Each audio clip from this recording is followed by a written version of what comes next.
ရဲ့ဗီဒီယိုတွေကပန်းဖူးလုံးလေးပြောပြပေးပါဆိုလို့ပေါ့နော်သုံးလမှပတ်လဲရှိတဲ့ဖြင်းစားလေးကိုခလေကနေထက်ချိုးလေးခောက်လိုက်မယ်ပြီးလို့ရှိရင်ထပ်ပြီးတော့သတိကံပုံစံလေးတွေထပ်ခောက်ပဲပေါ့နော်ထပ်ခောက်ပြီးလို့ရှိရင်ကို့မှာရှိတဲ့ပန်းချက်သီးကျိုးလေးပေါ့နော်ပန်းချက်သီးကျိုးလေးကိုအလဲလေးမှာအလဲကြကြလေးမှာတက်ပြီးလို့ရှိရင်ထပ်ချိုးလေးပြန်ချိုးပြီးတော့အပေါ်ကထိပ်ဖြားလေးကို1 cm ဒါမှမဟုတ်လက်မနဲ့ဆို40ကလေးပြန်ပြီးတော့ဖိနေလိုက်ပေါ့နော်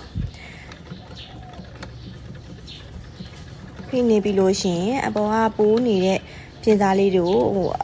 အတုံးတီတော့ညှက်မပြစ်နဲ့ပေါ့နော်ပေါ့နှစ်စိတ်စာလောက်ကလေးချမ်းပြီးတော့ဖြင်းစားလေးပိုးနေဟာလေးကိုညှက်လိုက်ညှက်ပြီးလို့ရှိရင်ကျိုးလေးတွေကနေဆွဲထုတ်လိုက်လို့ရှိရင်ပန်းကျက်သီးလေးရပါပြီရှင်အားလုံးပဲအဆင်ပြေကြပါစေနော်အားလုံးပဲမင်္ဂလာပါအမဒီနေ့အထည်ချုပ်ရင်းနဲ့ဒီလိုအဖူးလေးလှုပ်တဲ့နီးလေးကိုပြောပြမယ်နော်ချုပ်ပြမယ်နော်ဒါဆိုရင်သူ့ကိုအမကလေးလက်မပတ်လဲပိတ်စာလေးယူလိုက်တယ်နော်လေးလက်မပတ်လဲယူလိုက်တယ်ဒီလိုလေးခောက်ထားတယ်ဒါဆိုရင်သူ့ကိုတွဲဖို့အတွက်ကျိုးလေးကိုအမတို့ထုတ်ထားမယ်နော်ထုတ်ထားပြီးလို့ရှိရင်သူ့ကိုဒီလိုလေးထပ်လိုက်မယ်နော်ပိတ်စာရဲ့အလယ်နားကိုသူ့ကိုထားမယ်ပြီးလို့ရှိရင်ဒီလိုလေးလာထပ်လိုက်မယ်နော်ဒီလိုအစွန်းလေးနဲ့လာထပ်မယ်သူ့ကိုလည်းဒီလိုအစွန်းလေးနဲ့လာထပ်မယ်နော်ဒီကျိုးလေးကအမတို့ရဲ့အလယ်စင်တာမှာရှိရမှာနော်ဒါဆိုရင်ပြီးရင်ဘယ်လိုလုပ်မလဲဆိုတော့သူ့ကိုဒီဘက်ပုံနေရဲ့အစားကိုဒီလိုလေးလာပြန်ခောက်နော်ဒီဘက်ကိုလည်းဒီလိုလေးလာပြန်ခောက်ဒီပုံစံလေးရသွားပြီနော်အဲ့ဒီပုံမှာမမတို့ဘာလုပ်မလဲတကြောင်ချုပ်နော်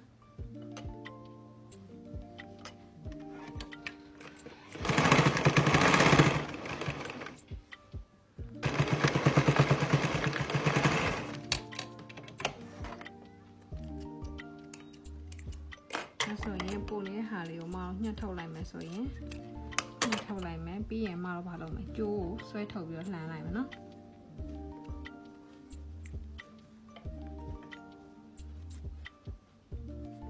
ဒါဆိုရင်မတို့ရဲ့ဒီလိုအဖူးလေးရပါပြီနော်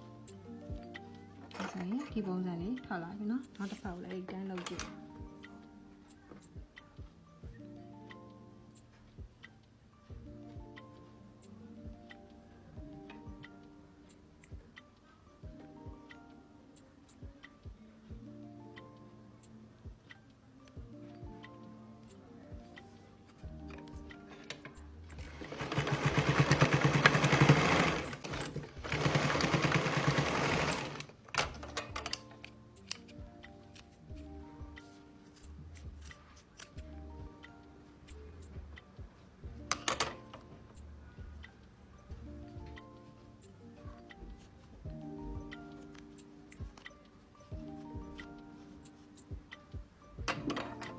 ဆိုရင်အမတို့ဒီလိုအဖူးလေးရပါတယ်နော်